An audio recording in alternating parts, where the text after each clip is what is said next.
What is going on, ladies and gentlemen? I am BDLM, coming to you with my buddy J4Y, bringing you episode 19 of this nice little Dodo on Demand podcast. What is going on, buddy?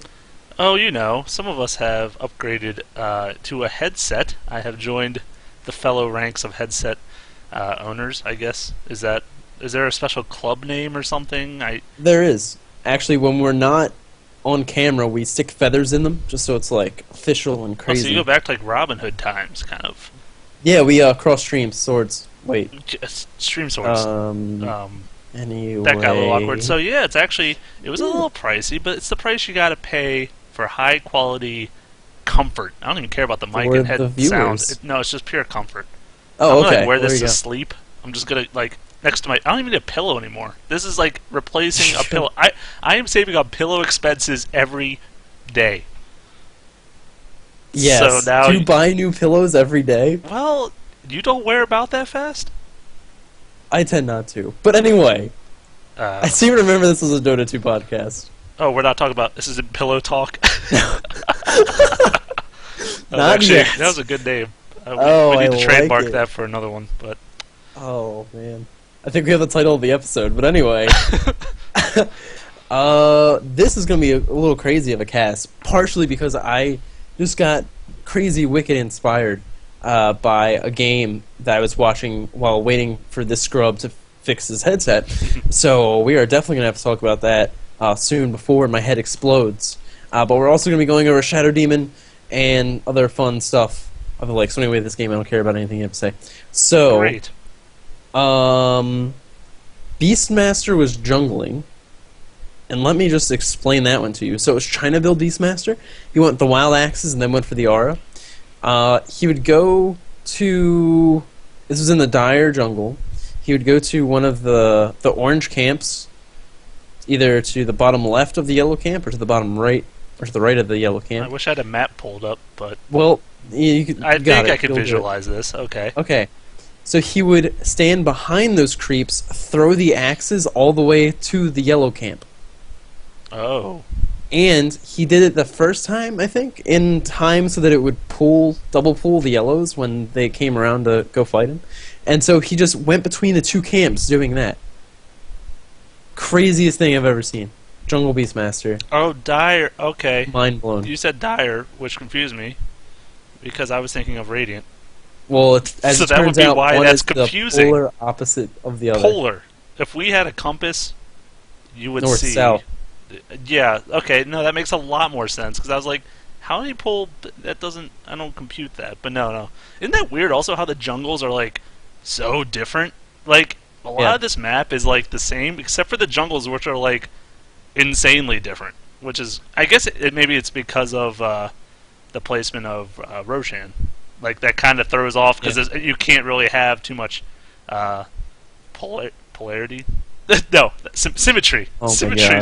Yeah, you use polar. You use the word polar, and then my mind just went back to it. Symmetry. You can't have a lot of symmetry with just one big guy, and that's actually... I know it's a Dota cast, but I'm going to bring up League of Legends anyways. Like, that has the dragon and... Baron. I was going to call him Kongor. I'm glad we're not going to Here's Neworth. No, but it has two big targets, which are... That allows the symmetry to happen on Summoner's Rift, that big map. But yeah, on this one, I guess really that's the reason maybe they decided to make the jungles different. I don't know. Why do you think that is? Ice Frogs are crazy. I don't know. But also on this team, Doombringer, which is a hero I want to talk about. But I'll let you do some speaking, sir. They also had a Necrolite, which I know is a hero that you've been playing recently. That is one I'm going to go into detail about, I guess, soon. I guess I can now, because I thought you were going to ask me what heroes I've been playing recently, but I guess that's an odd way to ask it upon me. I'll let me give you this direct lead-in, and then give you something completely different that will also get you there just afterwards. Anyway, go ahead, sir. I want to hear about this Necrolite. I like to be wined and dined before I get to my point, sir. Alright, so Necrolite, for those of you who don't know who he is because he's never picked up in any game ever, is a pretty awesome int hero who basically has a spell that... Is it called Death Pulse? I'm going to say it is. Yes, it is. And, see, that's how few times we've been playing him. But yeah, basically he casts it. Every unit, hero or creep or whatever, it shoots an orb out to them and they take damage. If it's an ally, it shoots an orb and it heals them for half that amount did the damage. It's not to an half, but enemy. it's close enough. Oh, it's really close to half. Okay, I'm not going to get too semantics. Oh my! English is your primary This isn't language, even the right? drunk cast yet. Okay, You weren't like born in semantics. Portugal. That is exactly the word I was looking for. I got Great. there. Put my little accent on it. So, anyways, has a cool spell, and that goes down to like a 4 or 5 second cooldown at the last rank, so it's pretty spammable. Then he has an aura, Heartstopper aura, which essentially does like 1,000 radius. Any enemy hero in that radius takes a percentage of their maximum health every second. So it's a really low percent, but over time, obviously, that's going to start doing chunk of change. Especially as the game progresses and everyone gets a lot more health. And then he has a move called Sadist. I pronounced that right. I was going to say Saddest. You Pronunciation did. is, it's a work in progress. And that's why actually it's really nice to do these casts, because I kind of like am teaching myself English lessons along the way. I'm like, how do you pronounce that word, Professor? So Sadist, every time he kills a unit, he gains a flat amount of mana. At the last rank, I think it's 60 mana. And then the beautiful thing, which they changed in a patch sort of recently, not super recently, but anytime he kills an enemy hero, like he gets the last hit on a hero, he gets 600 mana restored, which is... On the 4th rank, yeah. Yeah, only in the 4th rank, so it doesn't like scale up through each one. That's only 600, boom, last rank.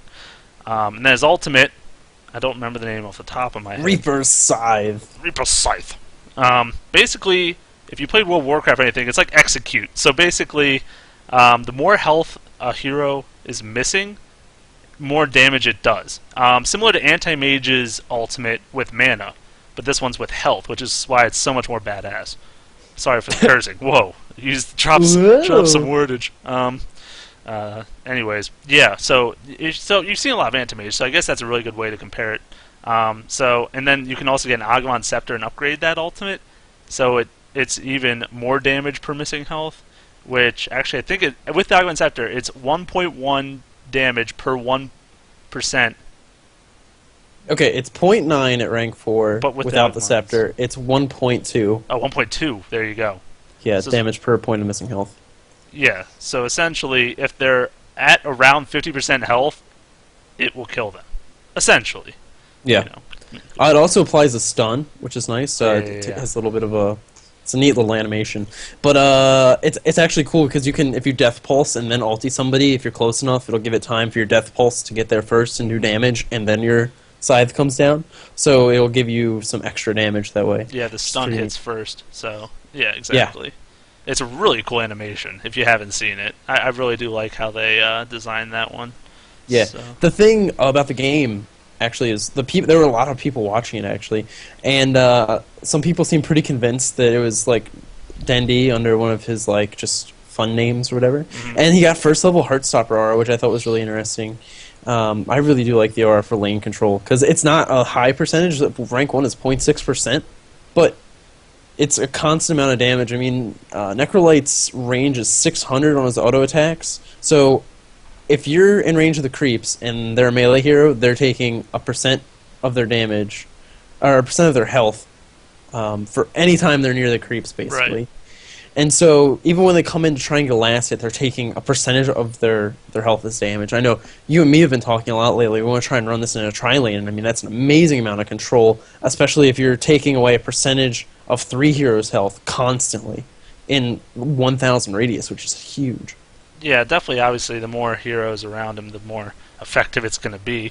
And I mean, like at level 1, so let's say in 2 seconds it does about 1% of the person's health. 1% of a starting person's health is about 5. Because it's 100th of, let's say, 500 health, right? So about 5 damage every 2 seconds. Which, yeah, it doesn't seem like a ton, but that's just all you're doing is standing near them. You're not even autoing, you don't even have to get aggro or anything, you're just standing within 1,000. So, it's actually pretty decent harass if you think of it that way. And like you said, the more heroes there are, that's doing, let's say there's a tri-lane and they're all 1,000, now it's doing 15 damage a second, really, to, I guess, spread out between the 3 of them. So yeah, I don't know, it's an interesting way, but there is definitely A lot of ways you can build them, especially when they changed Sadist into now when you get level 4, you get that 600 mana. But anything up to that, it's only like barely any mana at all. It's like 12, 24, 36 per kill. So that's only going to help with creeps kills, but hero kills like okay, I got 30 mana for killing that hero. Yeah. So then you have to start thinking, okay, obviously I'm probably going to prioritize my Death Pulse since that's my nuke and heal and everything. But do I go for Sadist or Heartstopper next? And I guess it really just depends on how the game's flowing, which is the case for a lot of heroes. Yeah, I mean, it's pretty much true of everybody. I mean, I'd probably go for like the 1 point in the Heartstopper aura and then just, leave it at 1 point. Because, I mean, you can chase people to their death, too, is the other really nice thing about it. So, just you being in the area is doing a rather significant amount of health towards the end of the game, so pretty nice. The other cool thing, too, which reminds me of a game I saw a long time ago where there was a Lich who was jungling. He didn't get any levels at all, but he also had a Shadow Fiend on his team who was mid, and so basically all he did was stack creeps.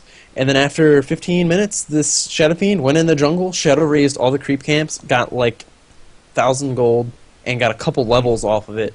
The Lich obviously suffered because of it, but he was able to get so much farm, it was enough to really push him into a good place to carry the slack that Lich was missing. There wasn't anybody sacrificing like that on the team, but they were stacking up creep camps in the jungle. And then, of course, because you're doing the Heartstopper aura, that percentage of health passively, and then your Death Pulse is hitting any number of targets within your range, that's really good for clearing out stacked up camps and a really good way to put farm on the Necrolite. Absolutely. And I think it's also actually noting, though, that aura does not, in fact, stop you from using, like, Blink Dagger. Oh, yeah. So it's like negative regeneration. It's not like Radiance Burn or anything. Which, by the way, Radiance on him, totally viable, right? Because just think about the AoE damage you're doing. If only there were still, like, Immolation Cloaks from Warcraft 3, where... wow. Yeah, like when the units were on melee range. Dude, you always wanted that on Illidan. You always wanted that. Oh, yeah. And you would just run in and just... Oh, people were so pissed at you. I totally went a different direction. I went to War 3. But... It's okay. Nonetheless... Related. It is, in a sense, because Dota came from War 3. There you go. And, Dota 2 may or may not have come from Dota 1, so... We're not gonna, like, try to point fingers here. Speculate. That's just, Pointless speculation. I don't want to get a lawsuit on my hands or anything, Yeah, there you go.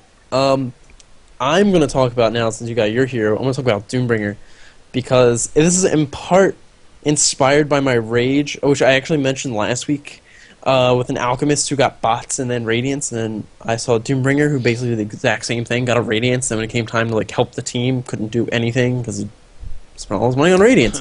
There's actually a game in the Dota Masters tournament. If you're following anything on Join Dota, they've been doing that over the past couple weeks, and there was a regional finals between CLG and Darer, and Artstyle was running Doombringer and built him for auras, and that is crazy to me. Instead of like trying to get the typical carry items or putting a lot of points into the level death, he was actually maxing out the Devour and then going into Seared Earth. Yeah. Scorched Earth. Earth. Close. So close. Basically making it so he couldn't be pushed out of the lane he was in, and he just sat there and farmed with Devour. He wound up getting Vladimir's Offering, went for Assault Curious. So really nice items to provide support to the creeps and then to the rest of the heroes on your team, and I tried it out and it was awesome. Actually, the game I did it, I was playing with our friend Bunnies, and I had to support him on Bounty Hunter, but I was still just doing the exact same thing that Artstyle was doing, just maxing the Devour, and then putting most of my points in Scorched Earth after that. And I actually got Arcane Boots, which is hilarious, I think, in theory. But it was just like, Arcane Boots, and then do the like level 1, level death. I actually really like that. He is a super mana-intensive hero that people really... When you think about it, it's like, oh yeah. I mean, he's spamming level death. The Scorched Earth, while it is a long cooldown, I'm pretty sure it's decent mana cost. And then with Devours every time it's off cooldown, then his Doom, I mean, he goes through his mana, I would say, really fast. And I mean, maybe people don't prefer to make their boots into what he gets for mana back, but he's going to need regen from somewhere, you'd think. Yeah, well, I mean, that was the thing. Like, when I played him, I got the Ring of Basilius, like, right off the bat, which I do on every hero, because it's an awesome item. And it wasn't enough. Like, if you're devouring every time it's off cooldown, you're leveling up the devour, reducing the cooldown, you're going to be using it more often.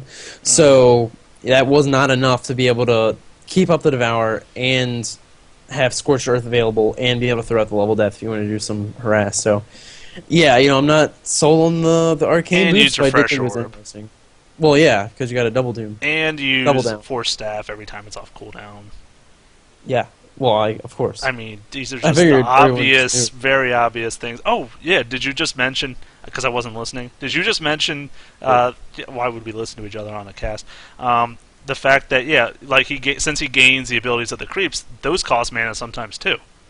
Oh, yeah, that's very So true you're as even well. including 100 or 150 mana cost Stomp or a Net or something, Mhm. potentially. So yeah, add that on to the tax, and it really does add up after a while.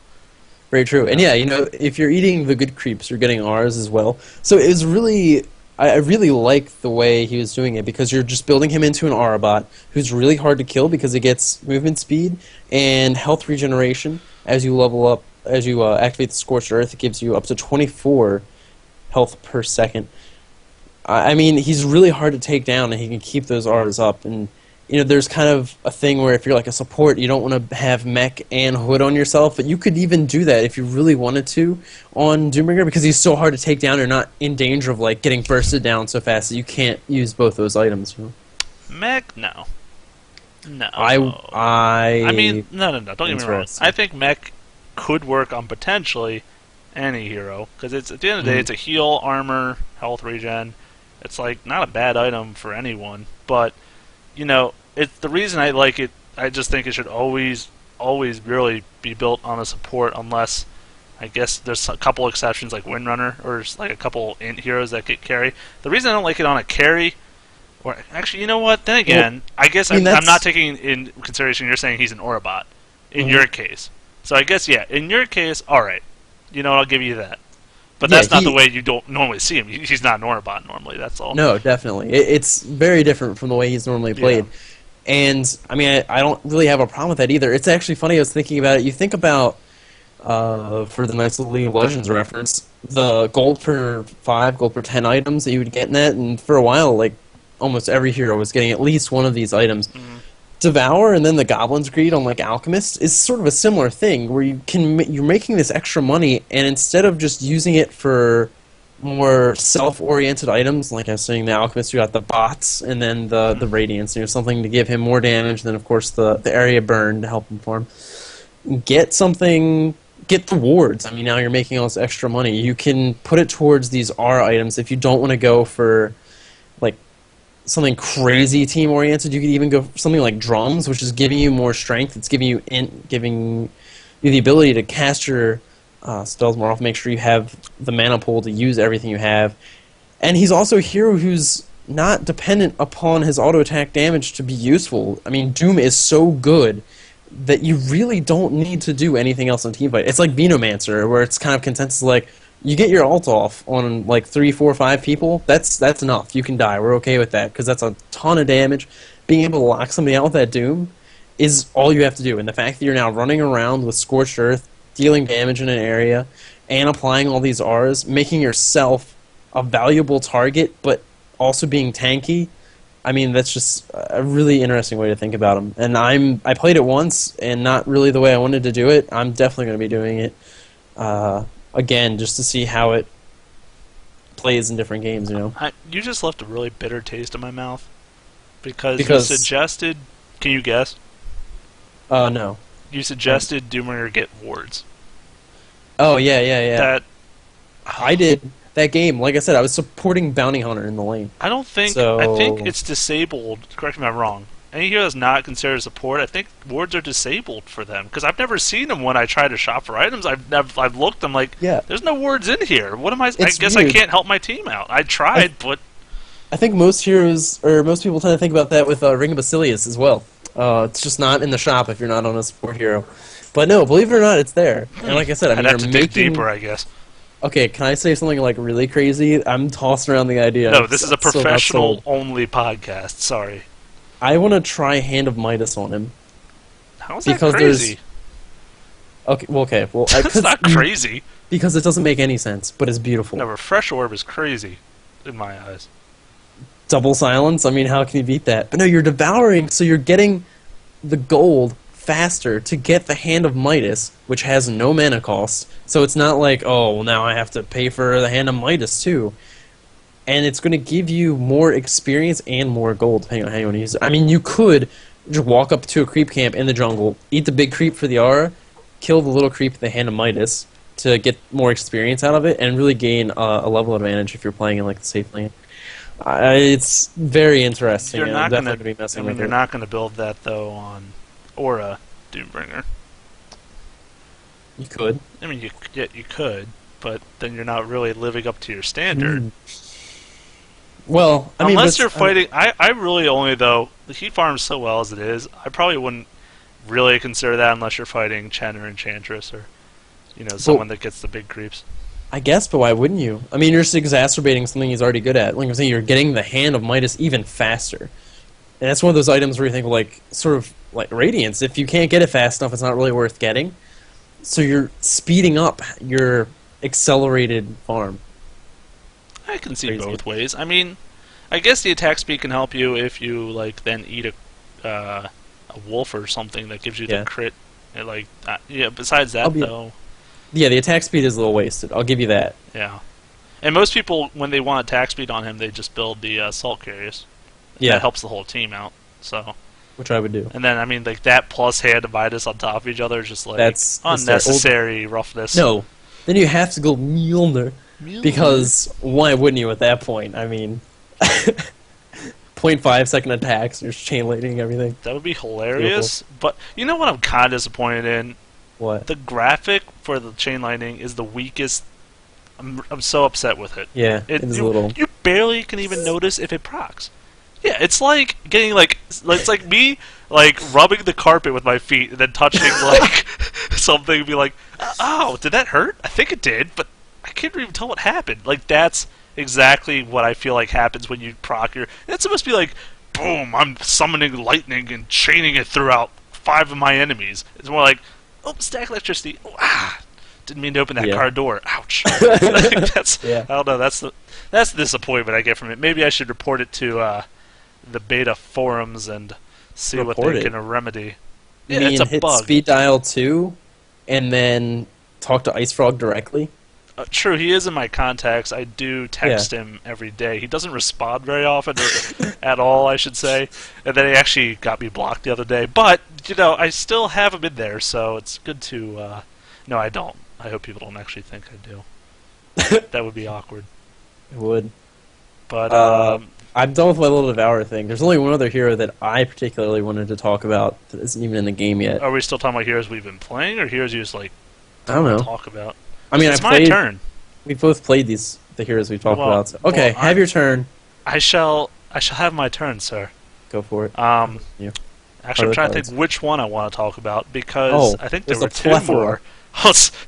Believe it or not, the almighty J4Y has played more than one hero in the past couple weeks. And it's He's got a bushel of heroes to pick from. They're all just what were you calling the Dang. group of and his 2 pets? It was like a gaggle.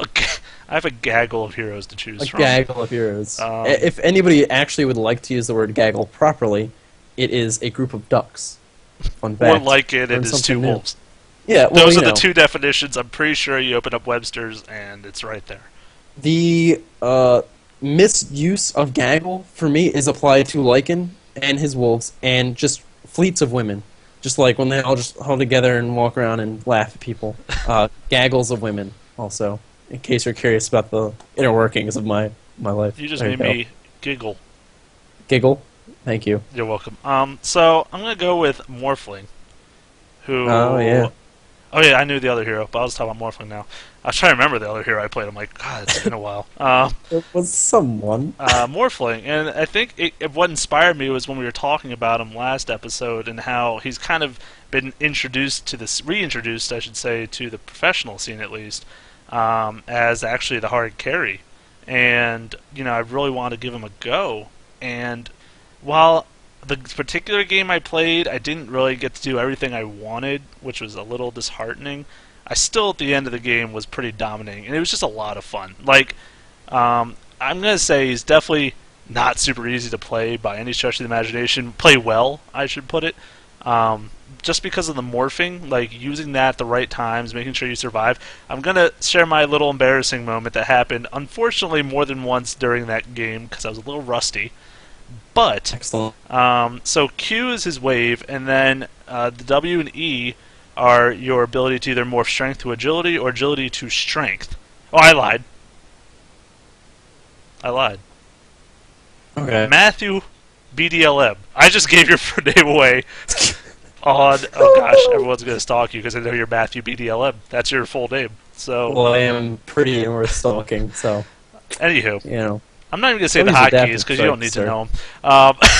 The point is, he can morph strength to agility or agility to strength. There are two separate buttons next to each other, and obviously I'm not a clicker. I'm a hotkey presser of sorts. As of this week. Of this week. So yeah, now starting next week I'm going to be clicking again.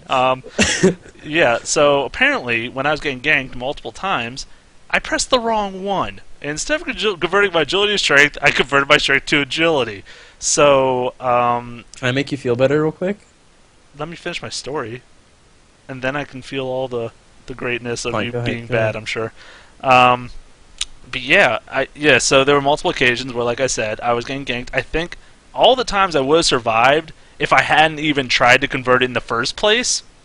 But since I did, and I did it wrong, I'm like, why am I down? Oh gosh, I'm dead. And like, there was one time in particular where I had a Vino dot on me, and I converted it the wrong way, so one of his ticks, his poison ticks, killed me. He was like, how did I kill you? I'm like, I don't know. Like, it was awful. I did so bad with that converting. But, like I said, if you're not a complete noob, and you realize which key is which, very high potential for surviving most fights, which is pretty cool. Make me feel better, please. BS. Somehow they bursted down my 300th. Oh, okay. Oh, wait, I did it.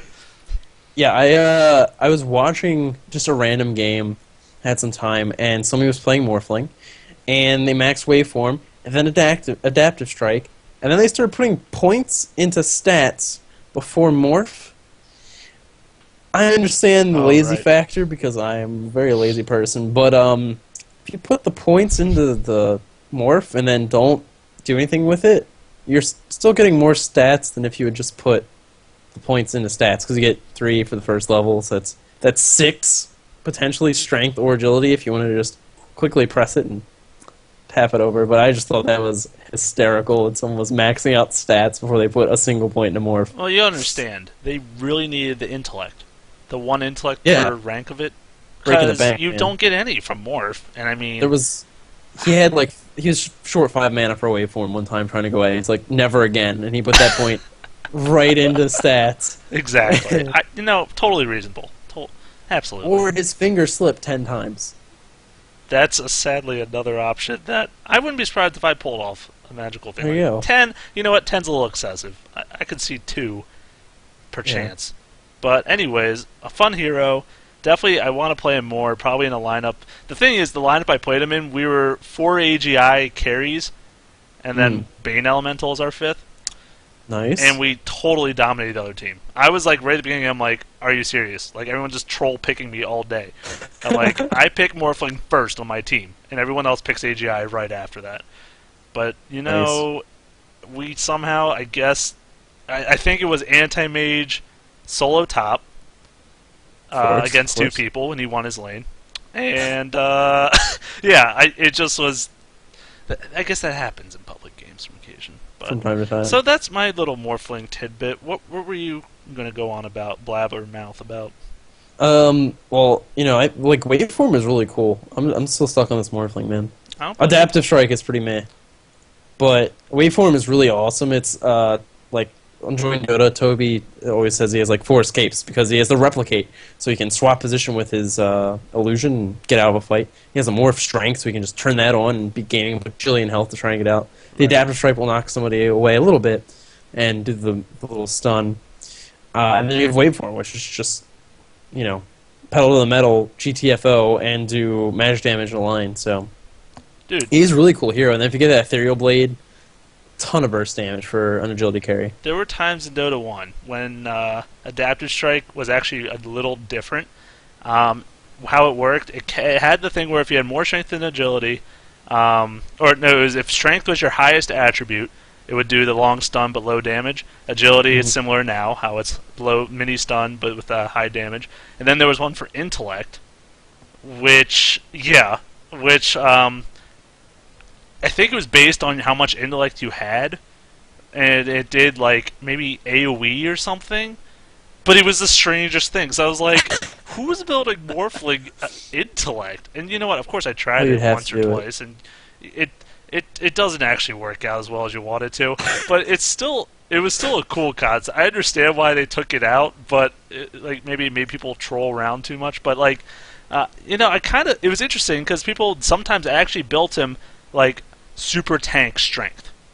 Like they converted everything into strength. He had like 4,000 health or something in the late game, and he had a 3-second stun. That was every 8 seconds or something. So pretty reliable stun for initiating fights. So that's how they used him in that game. And then you put on top of that Replicate, where now you're making a copy of your carry. So he's putting out some damage still with the image. It was just really interesting. I was like, who does that? This is horrible. And then he's coming in with 4,000 health. We're like, we can't do anything about it. And of course, you always focus fire tanks because that's what they're there scary. For. You have to kill them first. They all have taunt somehow. It's a player hidden taunt. passive. It's player taunt. Yeah, it goes through the computer and sends you a little charge that you just. Oh god, I gotta focus fire the guy. Yeah, you don't always see it, but there's an all chat lol noob, and then just enrages you and focus down the one with the most health. You know how many threads I've seen about people complaining about when at the end of the game someone says GG noobs, and how many people get so upset at that? They're like, that's so bad manner. That's so bad. I'm like, okay, yeah, it is, but the game just ended, and you're never why do you want to make such a huge deal out of this guy's bad manners?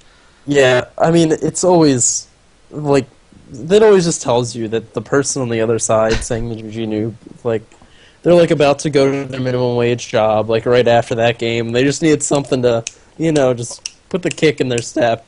So, I'll let them have it, whatever. Hey, they made a victory today somehow, so, they pulled it out. There you go. Nice little website that I've had open, all week, and I'll explain in a second. Dota2wiki.com. Oh, yeah. It has a thing for unreleased content, and so it's all the heroes that aren't quite in the game yet. And they have this nice little section where it'll tell you, I guess, based on feedback from the devs, and I don't know where they get some of this information, because some of them it says no dev feedback in the forum.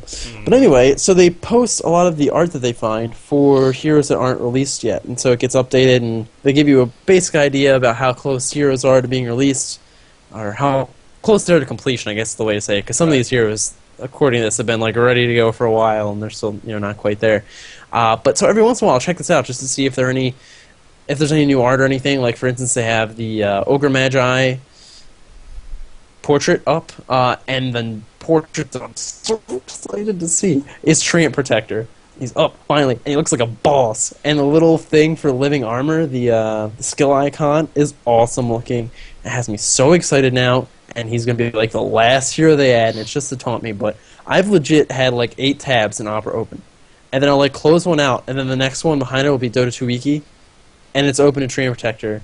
I actually stare for a solid 10 seconds, scroll down, scroll back up, and then go on about my day. But it's so beautiful. I cannot wait for this hero. I think it's him, Io, Guardian Wisp, and I guess Legion Commander are the 3 heroes that I'm just stoked. You can't wait to cause us to lose every game you play with us. Essentially, is what you're trying to say. You know what? I'll make them. I just realized those are all strength heroes too. Yeah, and I actually don't play that many strength heroes, so No. it's gonna be really nice to have more of them in the game for me to mess. But they're weird strengths. They're They're not. crazy They're strengths. like support strengths, pretty much. Mm-hmm. Maybe not Legion Commander. I don't know a lot about him though. Who Guess knows how what I'm he gonna can build do. them. Well, that's just terrific. So How would beautiful. you describe Tree Protector's picture? What does he look like to you? He looks like a tree. Does He he? looks like the bossest tree you've ever seen in your life. Does he? It's like, oh, so good. I Go guess look I at can it. see the leaves. He's my new favorite. Gosh, I really wish I was Hero more skin. prepared for this. Because I would totally be showing a picture on our thing. You're terrible. But, people can, like you said, just go to Dota2wiki.com. You can look up Yeah, this there you stuff. go. You can And check out our Facebook while you're at it too. I mean, you might as well while you're we have a link to it there and goopling other a boot. cool stuff. But, yeah, there's a little, what would we call this? We'll plug. Yeah, a little plug. Just a little plug. In our own cast that you're already listening to. So, There you go. Just in Yeah, case whatever. you were like halfway through and like, I think I'm about to stop. Yep. I hope that's not the case. So, let's get off the topic of you stopping listening, and let's keep going with the fact that I do also like this site. But another cool site, I like how that transitioned. It was a League of Legends team, Team Solo Mid, and they actually got a Dota 2 team. Well, they're building a Dota 2 team, but what they're doing in the meantime is they've created a Dota 2 website, and the URL for that is dotahut.com, and it's actually now got guides for every hero, at least one guide, and a lot of I've seen Link post a couple guides on here, and the reason I want to shout this out, because there's other sites that have guides and stuff, but the reason I like theirs is the way it's organized and how the UI, like how easy everything is to see and I just really like how it's built. Basically, it tells you their skill build, like 1 through 25, their items, starting game, mid game, late game, and it tells you each ability, a breakdown of what they, how they use it, what they want to do with it. I think it's really awesome, and and this just came out, so I can totally see this becoming a more popular, bigger thing, and I can see more pros posting strategies on here. So it's another thing to keep an eye out for if you're curious about strategies and guides for specific heroes. Just give it a look, see if yours is there, and if there's I would caution you. Probably there's a couple that aren't featured guides, which are the featured guides like the pros generally. That's what the ones they'll feature, but the other ones are just random players that just want to submit it. So maybe not follow it dead on, but it's cool. It's cool to like discuss these kind of things, and I don't know, just another site on the lookout. Yeah, I mean, I love the even regular person and created guides because you can just look through and find different ways of playing heroes and even just incorporate some of it into your build or another way to think of a hero. Like Doombringer, who you can play as an Aurabot apparently. So there you go. Is this thing just called? Oh, there's none for Doombringer. All I guess you're sad face. making the first one. There you go. Brought to you by BDLM. Indeedly. So, did you have any other heroes you wanted to discuss? Because I I have one more. You do? I do. Do you ever shut up? I just don't know. I never actually got to talk about Trine, I'd like to point out. You're just like, Oh, how did that seems so happen? Darn weird. it! I just Oh, I guess I forgot. I totally. No, it's did. okay. I'll leave y'all wanting because when this hero actually comes out, it's gonna be a 4-hour long cast, and Jay's never gonna open his mouth. It's just gonna be me talking about Trine, and it's gonna be the same thing for Io as well. I'll just let y'all know ahead of time. Don't worry, folks. We're gonna tell you when that is, so you don't have to tune in that week. Just They'll tune in. Anyway, what I'm really looking forward to actually is they changed Treant since the last time I played him, and he has an aura that gives global armor and health regeneration during the day, and then it goes into a radius at night, and this also applies to buildings inside the nighttime radius. So I'm actually just really crazy excited about another global aura and to see how that works out and stuff. And oh man, I it's gonna be a remember good day. here's a New Earth hero. I think it was Empath, but I'm not 100% sure. That had a global health regen Health aura. regeneration. Mm-hmm. And after, I would say, level 3 or 4, pretty negligible, I almost feel like. Like, the thing is, I mean, it's always going to be constantly ticking. So I guess, like, if you're just, like, staring at your health bar, okay, it's not really going to be impressive. I guess over the scheme of things, especially during the day for Treant, who, like you said, it works globally only during the day. The aura, that is, or in 1,000 range otherwise. But yeah, I mean, I guess if you're affecting 5 heroes, then okay, that's pretty decent healing and armor. It's not only healing; it is the armor as well. So. Yeah, I mean, you think about it, it's the same thing with Crystal Maiden. I mean, obviously hers isn't dependent on the time of day, but I mean, it's a global ulti, and you can argue that towards the end of the game it starts to fall off, but it's always going to be there, and it's always going to be additional armor to help you against heroes, even though it's in later parts of the game it's going to start to fall off. It's still going to help you against these heroes that are getting increased damage. The agility carries help you reduce some of the physical damage they're doing, but I mean, it's really going to help your carries in the early part of the game with their lane presence and to be able to get the last hits they need. And I'm really looking forward to it. It'll be really interesting to see how he does. I mean, his other abilities are amazing too. Not to make it sound like the aura is all he's got. And people are like, "Lol, Treant." No, he's really cool. I can't wait for him to come out. We got to get to our buddy, man. I promised people last week. Who else do you have left? I want to talk about Silly a little bit because I actually got to play Silly Bear. Okay. Thank you. You can do it. We've had all this. This has all been like the warm-up, man, because we normally go and talk about what we talked about last week for a little bit. So yeah, let's actually do that then. All right. Well, I'll start off with Syllabear.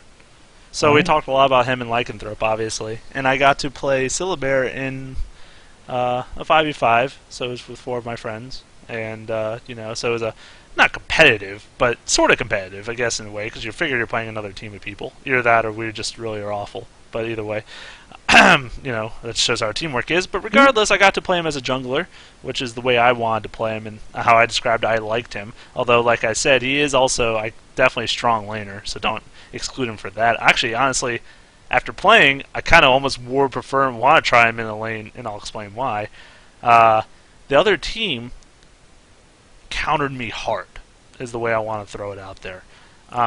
We were on the Dire, and it was either 2 or 3 of my camps were warded at the start of the creep spawns, including the easiest one, so like the one you should be able to go for at level 1 right away, and then basically all the easy ones were warded, and then the one, of course, that you would use to pull for the lane, the short lane, for Dire, that was also warded. So the only ones I had available were super hard creeps.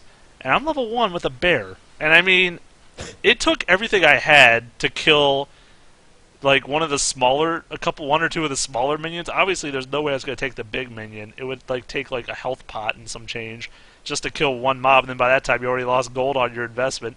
So I actually had to try a lot of different things. I know I went into their jungle, and tried to kill a couple things, and I roamed the lane a little bit, but it was so slow and so painful, and I knew how behind I was getting.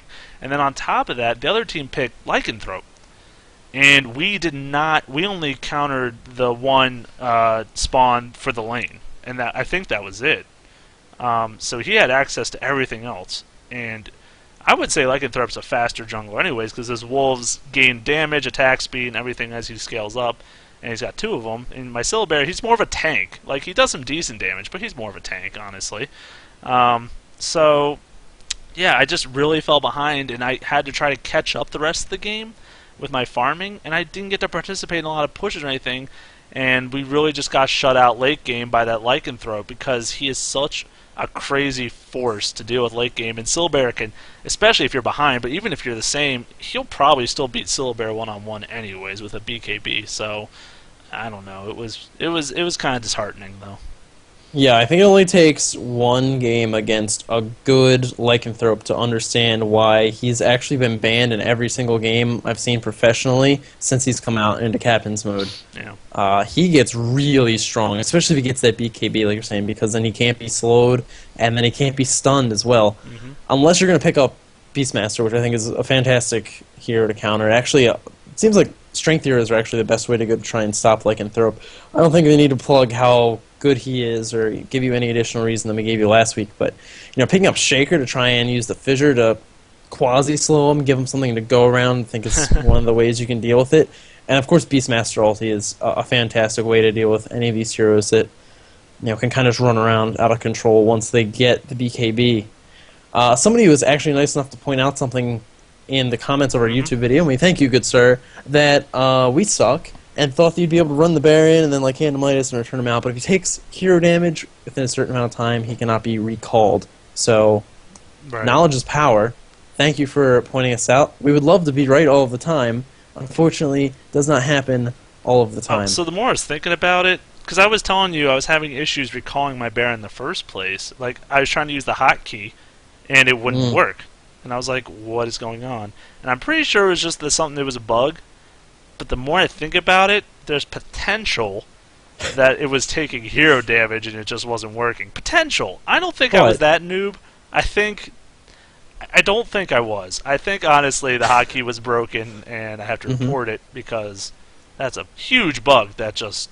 You have to imagine, though, because the recall with that hotkey, if, like you said, you're a hotkey user, which I would have to imagine most people are in this game. I don't even know why I keep saying that, because I actually haven't heard of a clicker in a MOBA game before. That's pretty kind of weird. But anyways, yeah, if you can't use your hotkey on when you're trying to micro units, that makes it just that much harder to use them in the first place. So I don't know. And like we also kind of discussed. Sorry to keep talking. I just talk forever. So we discussed about. No one saw that. God, now you got me all confused. No. How you can block abilities like a Pudge Hook, like a Mirana arrow, with your bear and let him take it because he's got 2,000 plus health. He gets stunned, big deal, or hooked, big deal.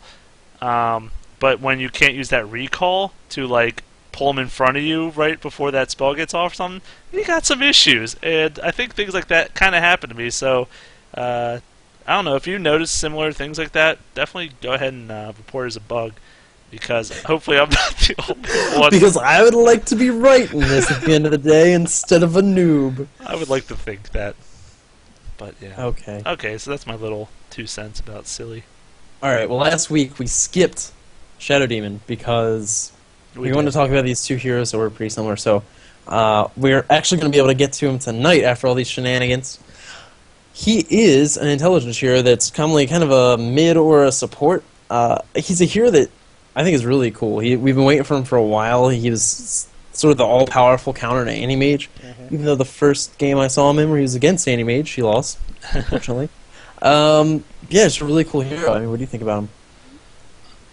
Like I said, I mean, we did have quite... I think it was like 2 or 3 casts. We kind of brought him up and just said how we wanted to see him used against the hard carries. And obviously we're going to get into his abilities to show why that is, but...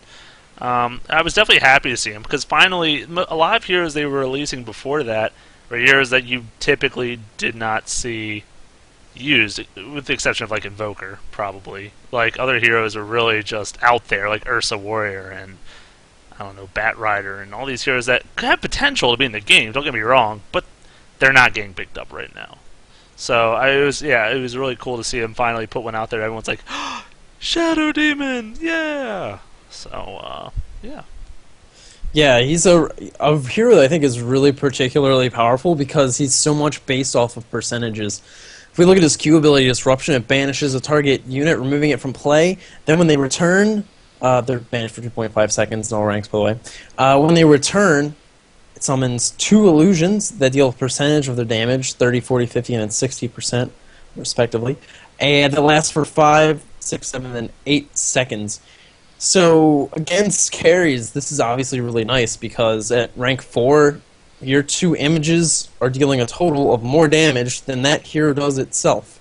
And it also gets effects like Anti-Mage's Mana Burn. So the really nice thing about that is you banish Anti-Mage, he comes back, he's getting his own Mana Burn by his images, and if you're a boss like that, you can select the images and send them on to a hero, maybe like Shadow Shaman, who is really mana intensive, and if you're not full mana, you can't get off all of your spells in a team fight.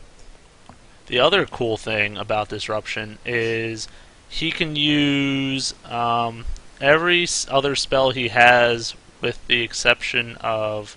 I don't think he can use his Purge, since you have to target a hero with that. But yeah, he can use his other 2 abilities on the person while they're banished. So that's also a neat thing about it. And you can. Did you say you can cast on allies too? I was about to say that you Yeah. can cast on allies. You can't cast it on allies and then send them at Roshan, unfortunately. I tried it. They're illusions, dude. Yeah, well, Illusions you- can't attack Roshan. You should know that by now. yeah, they try real hard. But you can, like, banish your hard carry and have him come back to help push a tower if you felt so inclined. It's an option. It is, in fact, an option.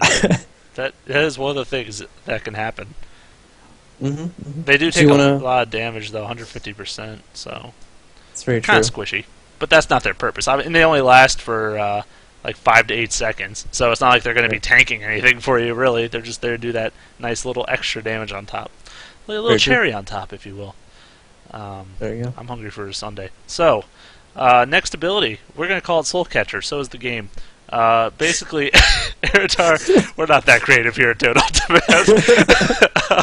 Eridar lays a curse on the area, so one random enemy unit in the area is afflicted with the curse, causing it to take increased damage for 12 seconds. This costs 50 mana at all 4 ranks, has a 13-second cooldown, a 600 cast range, and the radius of the initial cast is 450. It's a targeted area such as Leshrac, Splitting Earth, Lena's Stun, I don't remember the name of it off the top of my head, Light Strike Array.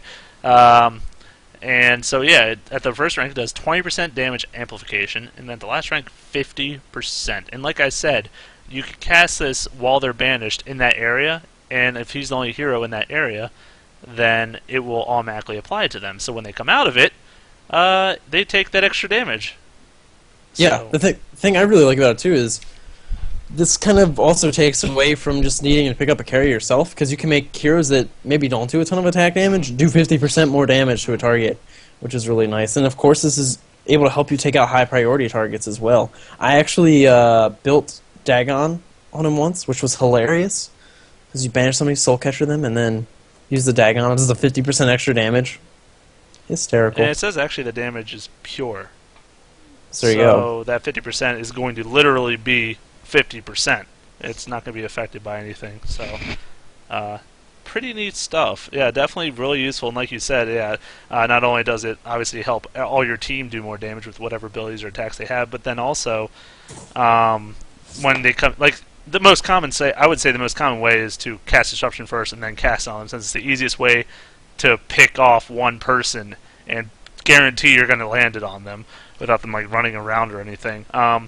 But yeah, when they come out of Disruption, now those 2 images do plus 50% damage. So, like, just stack that with everything else. It is a wonderful, wonderful move. Yeah, I mean, as fantastic as those moves are, Shadow Poison is also amazing. It is a move similar to Vengeful Spirit's. Wave of Terror. You know what it is? Wave. Oh, look at you! You know things. I'm not didn't even the know that. support Holy player. crap. Come on. Wave of Terror, Yeah, man. Where you can cast it sort of in a line, and it will actually reveal the area that it covers. It has a really long cast range, actually, 1,500. It has a 150 radius, and it lasts for 10 seconds. What it does is applies a stack of poison that will deal damage depending upon the number of stacks already on the target exponentially. You also gain a sub ability that allows you to detonate these charges. It's accessible 4 times, by the way. And each additional stack on top of the exponential growth gives an extra 50 damage to it. So this is something you want to, if you can sit in the back, have it stack up on somebody, it does a tremendous amount of damage rank 3 and 4. And of course, you can also use the activatable Shadow Poison release to just try and take somebody out right away. Yeah, I mean, this is how, if you can aim it well, can do some really decent damage. And since it's only 50 mana, very spammable. All his spells are really, actually, pretty mana efficient. I mean, Disruption's a little bit expensive with the 120, but compare that to, like, Bane Elemental, who's, like, 140 and, like, 165 or something. Like, this guy's got it easy.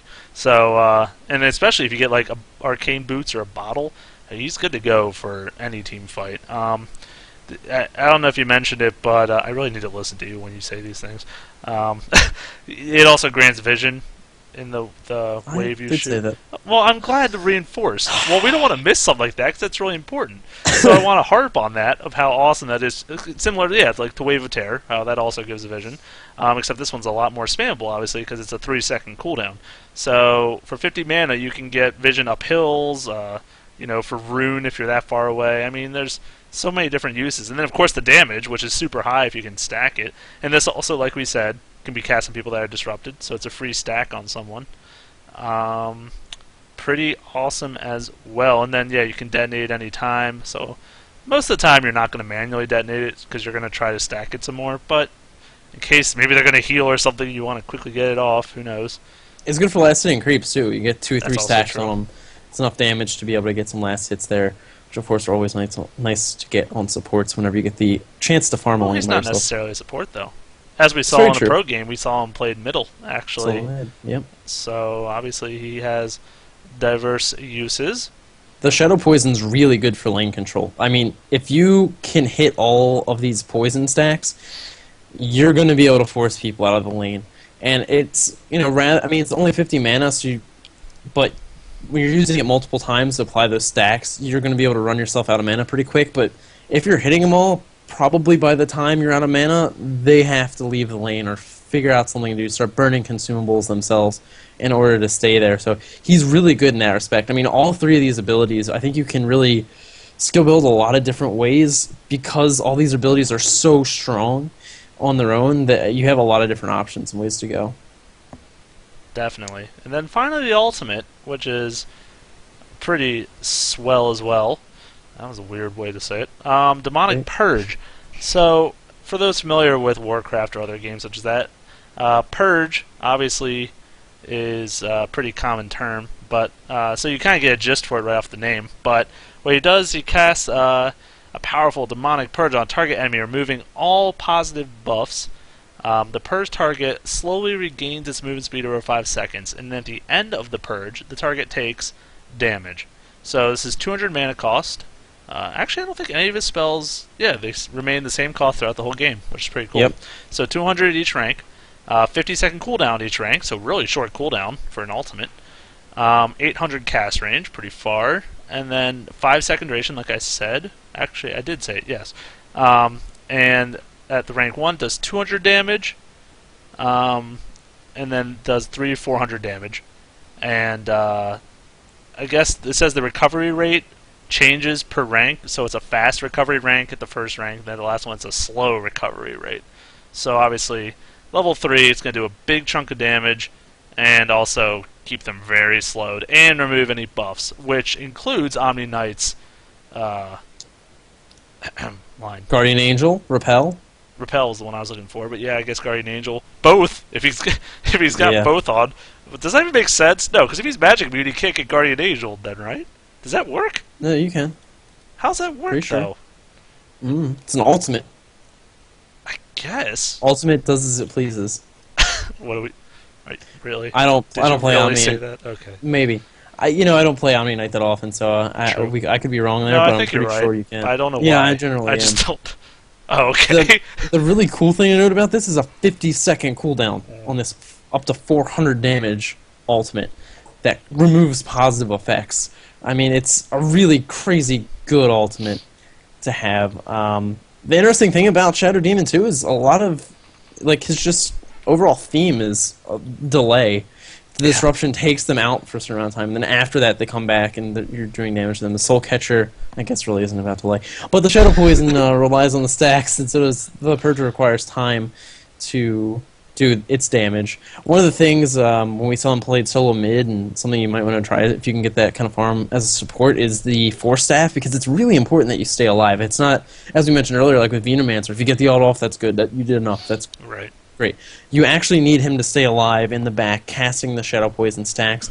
Obviously, putting Soul Catcher on somebody, you could say is enough, but if you want to really maximize his potential, you want to be able to get those Shadow Poison stacks up. Yeah, another interesting thing. We were saying originally how Demonic Purge wasn't affecting people that were already in Disruption, but it's not that you can cast on them while in Disruption, but if you already had casted it on them, and let's say it's 4 seconds into it, and then you cast Disruption on them, the damage will hit them while they're disrupted. So you don't have to worry about them like, oh no, now I made him not take my 400 damage nuke. Darn it.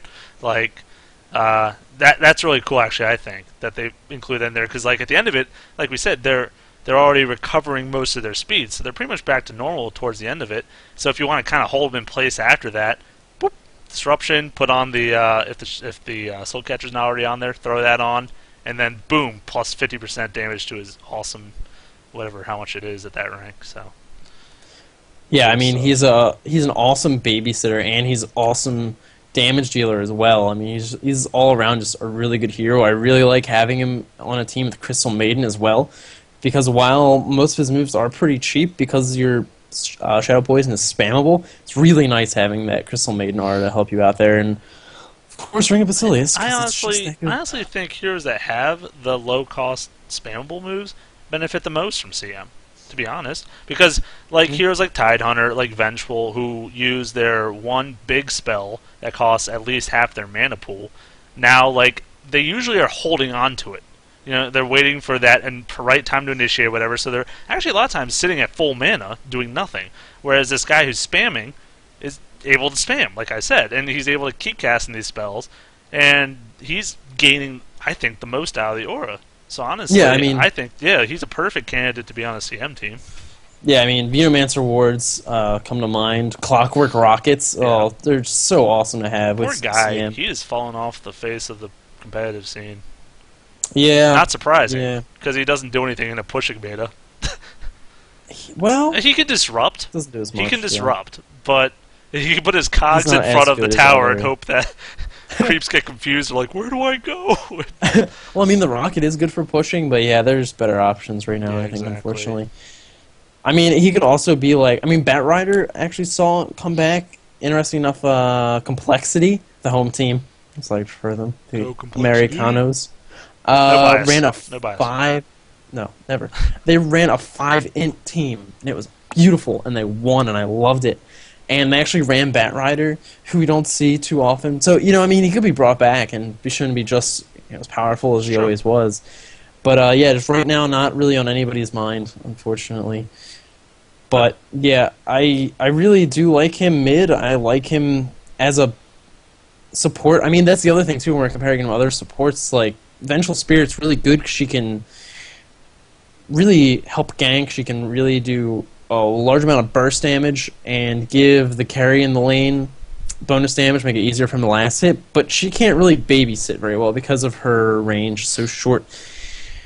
Shadow Demon can babysit just fine and do a ton of damage, and he has not really a stun disable, but he has a way to stop a hero from pursuing either Shadow Demon or his ally, and then of course can boost the damage of the carry in the lane with the Soul Catcher, so just really well balanced in that regard. I want to cross-nerdy reference this for a second. Great. No, it is great. That disruption ability reminds me of Archon Toilet, whatever that's called, in the StarCraft 2. I know, it's close to the term, though, where you understand. Go ahead, what's the proper term?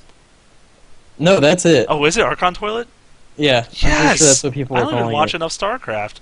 Tune to Day 9. There's a little shout-out. But basically, these pros players, we're going to get super nerdy, because that's what we do here at Dota On Demand. There's this big unit called the Mothership, who had an ability to create this black hole that sucks all the units into it, and basically what the players would do is send their own Archons in with all the enemy units that they used it on, and then when everything pops out, it's all very stacked on top of each other, and boom, all this ton of damage would just erupt, and hopefully he would come out on top of the fight. And that's why Disruption reminds me of that, because you're banishing this guy away into this hole, into this darkness. You're putting all this stuff on him, and then when he comes out, it's like boom, tons of damage, and it's just, I don't know, it's kind of cool. You like that cross reference? That was Wasn't that good? Yeah, that was out of nowhere. I liked it actually. Thank you. I would like to too. Oh yeah, and just this totally nerd shout out, man crush. Go check out Day 9 StarCraft stuff because he's the man, and you should just go watch it because it's amazing. But yeah, Shadow Demon is really cool for that. And I'm trying to remember what hero it was we did not too long ago. Where it was crap. What am I thinking of? That has something similar where they take you out of existence for a little while, and then you come back. Oh, Obsidian Destroyer. Oh yeah. What's the same thing is you just put them away, and that gives your team time to catch up. Also, the first time I played him, I was retarded, and we had a lifestealer, and of course he would pop the attack speed thing, and then I would banish the target he was going for and get everybody killed because I'm awesome. Luckily, I don't do that as much anymore. Thumbs up for me. You just reminded me, this is once again off topic, but that's what we do best. Change topics so that doesn't make sense. When I was playing Enigma, and you were trying out Batrider, and I'm pretty sure there's at least 2, if not 3 ultimates. I got perfect initiations on 3 or 4 heroes with my black hole, and maybe even the Death Pulse underneath, so it was like tons of awesomeness. And right away I'm like, oh no, here it comes. And I see you shoot that little flame cask, or whatever that stupid ability is called from Batrider, Flame Break, and sure enough, boom! All the heroes fly out of my AoE, and then one of them happened to be like tiny, and he would just stun combo me and I'd die, and I was like, thank you so much for being the worst Batrider in existence. I take some time to learn things. It's just kind of my nature. Oh my so I can tell you now there's going to be a time where I use IO and drag somebody into their death, or play Treant and just walk invis right next to a Sentry Ward and ult one person. It's going to happen, right? It's also good because we got to learn from it, and we got to say, hey, this combo should never happen again. Batrider and Enigma. Well, okay, actually, the more I think about it, the combo's pretty good because you could use your Firefly and stack the oil up and do some nice AoE damage. But and you could knock people into the Enigma black hole. But I would say just play it safe and don't use them together at all. That would just I certainly will not ever play Batrider with Enigma again. I'm glad to hear that. That's for certain. Don't worry about that one, my friend. Sorry to get off topic, but that just popped in my head. I was like, oh, that was painful. No, it's okay. We typically cover your fail and not so much mine because I'm awesome. I feel a little stress relief right now. There you go. You got a little bit of revenge there. Yes. I don't know. He's pretty straightforward hero, and he's awesome, of course. But I don't know what else to really say about our buddy Little Shadow Demon. I don't know, but don't get too much wood for Treant. That was the worst fitted of that joke ever. It was so forced, but I was just like, where am I going to fit this in? We already passed Treant pretty much. I'm like, darn it, I missed my window for that joke. And we did Bear and Barely with. I know, right? That was I set myself up perfectly for that, and I'm like, went right over my head. That's going to be a good week, my friend, when Treant comes out. Yeah. And all we're going to do is make, perverted jokes about wood, in most cases. What else would you do? That's what any responsible adult... professional caster... would do. Absolutely. What more is there to do? Did you have anything else to mention about our buddy Shadow Demon? Shadow Demon, no, but I did have another topic I would have wanted to delve into. This could be a little longer episode, but you know what? I like that. Because this has been really nice and lax and fun. And to add to that... I was thinking of a concept. Now, this is nothing even close to in the works. TM. Maybe I sent Ice Frog a little blueprint. Who knows? But I was thinking how a concept... Wow, sorry, I dropped this little thing I'm playing with. The concept of... Was it wood? Yeah! Oh, it's not that little. It's how you play with it. Alright, anyways... Now everyone knows. I was thinking how cool or interesting it would be to design either one of two things. Either a dungeon crawl map or one of those zombie apocalypse maps with the Dota theme and heroes. That would be neat. Or if there was a way to make a map editor. Because in Warcraft 3, you could, where Dota was first born, there was a lot of custom maps where you get to play a hero. You picked them from a pool, and you got to fight all these, NPCs or all these computer different units, and you got to level up, buy items, and then keep fighting. Eventually, get to the last boss, and it was a lot of fun. And I was just thinking, I'm like, obviously, like I said, there's probably not even in the slightest and any of these Valve people's minds to do something like this. But I'm just thinking, how cool could that be if that concept was introduced to the Dota world? That would be pretty slick. I didn't know what you were talking about at first, when you were just saying you weren't? I should have just said, what was that, Moo Moo or? Yeah. There's some cow defense here. I think it was the defense of Moo Moo, or I have no idea. It was really awkward, and I think it was a space, a Torn Marine or something. But at the end of the day, I don't know. I just like I love to think about it, and I actually kind of got the idea from the League of Legends forums because someone suggested that and it got like a ton of upvotes, so like it was really popular, and like they were just trying to say like, what if you guys introduce this as your next map? Like, what direction would that take the game? Like, would you add a new like player base that wasn't initially there? Because now you're taking away the PvP aspect and now making into that PvE that a lot of people prefer. And like I said, like in successful games, look at like World of Warcraft. There's a very big difference between the PvP and PvE, and they try to keep them separate because there's players. Some do like crossing over and doing both, but there's a lot more that I think that just like to stick to one and keep doing it. And maybe even you throw in some achievements and stuff. I don't know. There's so many ways you could take that and like make it show progression, or I don't know. But I don't know. I just thought it was a really neat idea. Yeah, this is actually reminding me something. Oh man, my throat's starting to go. Pardon me for second. All right. So I was reading on this. Spaniard. I was Well, you're the one that has the native Portuguese, right? So shouldn't you have been able to finish that? Anyway, I was reading on this Dota 2 wiki. Apparently, somebody saw somebody say something about the shop and how it was somehow potentially going to be based on user submissions for skins that you could buy. No way. How sick is that as an idea? That we're in this sort of generation where everybody can sort of get into these tools to do things like make skins for heroes. How awesome would that be if you had skins that other people created, you had incentive for it, like maybe you get some of the currency based on how many people download your skin, or it's a supply-demand thing, and depending on how popular your skin is, increases the price, so even that would encourage people to buy the currency from Valve to use it. I mean, that is just a beautiful idea, and I would love to see that implemented, if not in this game, just future games that have this might have this free-to-play concept, because that is just fantastic. And when you're talking about like the map thing like that with the survival map, I guess is maybe a good way to word it.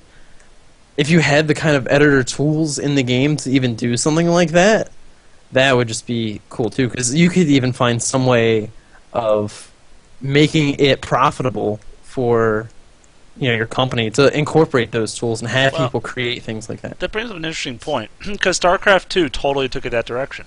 Like, they realized on their thing that they wanted to really enhance the tools and the abilities of players to create their own maps and different things.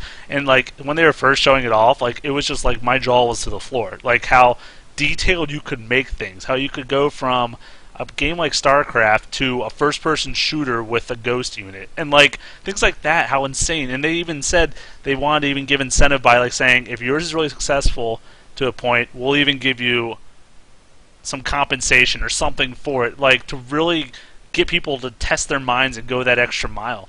And that kind of reminded me of what you're saying now, and I think it is really cool. And it kind of goes back, like I keep saying League of Legends, but it's a very easy to compare game because it's a free-to-play MOBA. But and actually, I don't know if Dota 2 will be, but we're going to keep saying it is because they'd be crazy not to. We like to make random assumptions. Well, of course, it makes something out of you, just you. That's how the phrase goes, I think. But there's like on League of Legends, like people submit their own artwork all the time. And like all these players are like, why isn't this in the game? And this is so cool. And they are really cool concepts. But the thing is, I guess Riot at the end of the day has their own ideas and they don't want to follow it. But like, I could see the concept being really cool. I really do. But then you also could obviously see all the faults of it, all the ways that could really slip. Like for example, are there limits on how many they can submit? Are there I can see first of all there just being way too many skins to look through to see which ones you like or whatever. Like, let's say this one guy just drew 20 or made 20 of them in a week and just wanted to put them all up there. What if that happens all across the world? Now you got like thousands of skins, and it's just going to be really crazy to pick through all of them. And then also you have to think about if they're appropriate, like if someone makes an inappropriate artwork, like there obviously then would have to be like an approval system for them before they got onto the thing. Well, yeah, but think about it. I mean, it's like you could Like, legit, you could pay an artist like 20 some dollars an hour to draw concept arts and to make models and yada yada. Or you could pay somebody like me like $8 an hour to sit with their button pusher and just like approve, deny, approve, deny. And so you can actually cut back on some of your overhead and having to, have like the staff of artists if you did something like that and you had user created submissions. I mean, obviously they would still have artists to make their own videos, but if you're only depending on the user submitted skins and stuff, it might not be so pretty.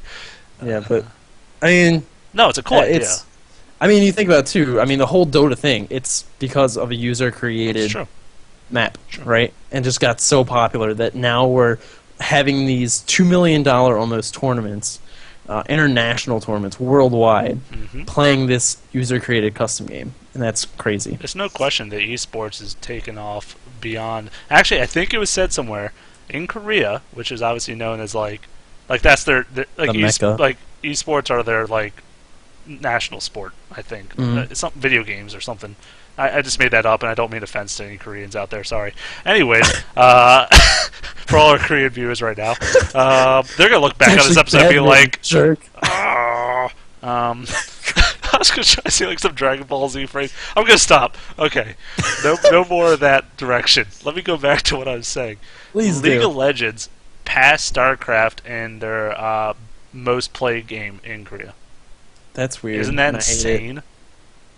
Insane, and that's what gives me almost more hope, because League of Legends is such a simple game, and I feel like it's played competitively, but it's not as competitive as Dota is. I feel like, or maybe just from a logistics standpoint, it's not. Obviously, it's played very competitively, and a lot of money's pumped into it. But when you watch a League of Legends match and then you watch a Dota match, if you understand the Dota match as much as you do the League of Legends, you'll be like, wow, really? Like, this is a huge difference in teamwork and supporting and, like, just playing all together. Like, it is just so much different, I think, on a higher level of teamwork and strategy. That's all I'm really saying.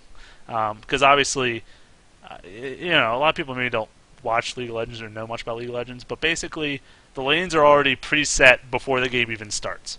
They always have one person top, one person in their jungle, 2 people in bottom, a hard carry, and a support, and then their spellcaster in the middle. That's every single game, and it hasn't changed in years since the pro scene even came out. Maybe a couple tweaks, but that's about it. And that's sad. That's boring. It's too repetitive. Even the pros players say I can't it's. They even admit this is pretty boring. This is lame. We want to try to shake up the meta, but they can't, because nothing they seem to try really works out. Or that's not optimal. You know what I mean? Yeah. So that's what really, I guess, it falls short. Whereas in Dota, there's roamers, there's 2-1-2, there's tri-lanes, there's so many crazy possibilities. I don't know. There have been strategies where people have left lanes completely open. They've sent 4 bottom and 1 mid, and they'll win with it. Because if they go strong enough push, that's enough to overcome the fact that there's an uncontested lane. And that in itself is crazy, that you're completely going against what you kind of can think of as the typical way to play and it be effective. Yeah, no, I agree. Can I troll so hard? Troll so hard. Mother Yeah. effers wanna. Fine you. Anyway, so this is something that I really want to submit on the forums, just because, and you're gonna hate me for this. If anybody was unfortunate enough to spend money on the game Demigod, this is, I'm not going to go into detail on it as much as I would love to, and I would love for Rook to be turned into a Dota hero somehow. But I think it's really cool how I just almost want to mention it, just that. Hey, he has these abilities, and I think it'd be neat if he had stuff that function like this in Dota. He had a passive that changed its functionality as you leveled it up, which I think is crazy, because you think about passives in this game, even the global ones. I mean, Treants is actually kind of neat because it's dependent upon the time of day, but Crystal Maiden, it's 0.5 to everybody on the map. His passive, the first one, it was basically an annoyer. The second one allowed him to do more damage specific to heroes. When you put the third point into it, it only did damage to towers if you were within a certain range. And then the fourth point made the level 1 thing apply a small slow. So it was this really neat layering of additional A progressive use. passive. Yeah, and you could even say if you wanted to, okay, I'm not worried about pushing the lane. I'm not going to get to the tower. I put 2 points into my aura so that it's doing the annoyer damage. It's giving me some potential to push. It's doing some damage to melee heroes in range potentially. I can put a second point into it so that there's this other component that's only targeting heroes, so I can do some additional damage that way and some harass. Don't go to the third point. Now I can start going into other things. I think that's really cool if Ice Frog and the rest of Valve really start working with stuff like that. I mean, eventually, if they have to start putting out heroes as fast as like League of Legends is doing, they're going to have to start they're changing going up to. stuff like this. Oh yeah, I mean, like, to keep up in the competitive world, like, League of Legends has obviously set the tone for that genre, and now everyone else has to play catch-up. Like Heroes and New Earth, that initially was pay $50, you get your game, and that was it, and they keep releasing content. Then League of Legends came around and said, yeah, ours works a lot better, and we're making way more than you are, and just because it was free. Everyone's like, okay, I'll download it. What's the harm? It's just a little space on my computer. And I'm like, ooh, this skin's actually pretty. Maybe I'll pay $10 and buy this skin. Oh, I want that hero. Let me get him too. And sure enough, the whole genre is now changed, where Heroes New Earth want free to play because they realized they had to. So I yeah, have strong dislike for League of Legends, like for the professional scene, like you mentioned. I actually, like 2 weeks ago, spent $5 to unlock a hero because they have like a little spotlight where you can see how the hero's played. I'm like, that's a really cool support hero, and I just really want to see how it's played. And I haven't really played too much since I've bought it, but I just dropped the $5 just to see how the hero played. And there was another thing on the news actually where it was like basically people who do wind up like not a large percentage of people pay money towards these games, but when they do, they spend significant amounts of money on it. So it's really cool. But anyway, yeah, if anybody happens to share my sensibilities for pushing strats and ganking and like Venomancer especially, yeah, just go look at Rook and Demigod, and he's awesome. And please your eyes feel just free went to. crazy. Oh no, they were like coming out of your head almost at one point. I was like, whoa. Well, listen, if I was ever lucky enough to meet Ice Frog, I would be so torn between wanting to play it safe and not be a fanboy and try and shove something down his throat. Wow. Like knowledge. Like knowledge. Similar to knowledge. Thick, juicy knowledge. Versus just being like, yeah, no, can you just please do this? And I'm sorry, you're never going to talk to me again. But do it. Actually, there's a nice Dota, almost similarity with what you're talking about, the passive increase, and it's progressively. Think Dragon Knight Ultimate. How it starts out as tower damage when he goes in dragon form and ranged. Then the second rank of it, he gets AoE damage, and the third rank is AoE slow. So kind of like as he levels it up, it changes into something new, and usually for the better. Like at that last rank, big AoE slow damage is very useful for team fighting, whereas the first rank of it, you're in the laning phase and you want to try to push your towers. So I think that's like probably the best way to compare it. Like for Dota 2, I suppose that's probably a pretty good way to go. Yeah, but that game actually, for the fact that it's terrible, it had some real strokes of genius in some of its concepts. It was a pity it had like 6 heroes total. They've added 2 since you bought it. Great. Well, they've increased 33% of their hero base. So, how many other games can say that? I mean, come on, 33%. That's in 2 years. It's longer than that, actually. Whoa. Yeah. Poor game. All right. Well, I got to mention Rook, so I can die happy now. I think I'm pretty talked out. How about you, buddy? I'm pretty talked out as well. Keep listening on iTunes. I'm sure a lot of you are doing that this way. We're trying to give you an episode every week. We try to do it Tuesdays, but that might be changing. We'll keep you posted when we can figure out exactly when that's going to be more of a regular thing. Next week, episode 20, we're hoping to do something a little special. We'll see how that goes. Maybe get a little special guest. We'll see. But or cupcakes. We will bring the cupcakes. It'll be difficult for you all to eat them, but we will. And you'll get that satisfaction knowing we're enjoying them. So, at the end of the day, that's what it's all about. So, it is. I just want to say thanks for keep watching, guys. Thanks for tuning in, as always. Check out the nice little stuff at the bottom, the Facebook and the yada yada and the iTunes. Thanks for watching. We will talk to you guys next week.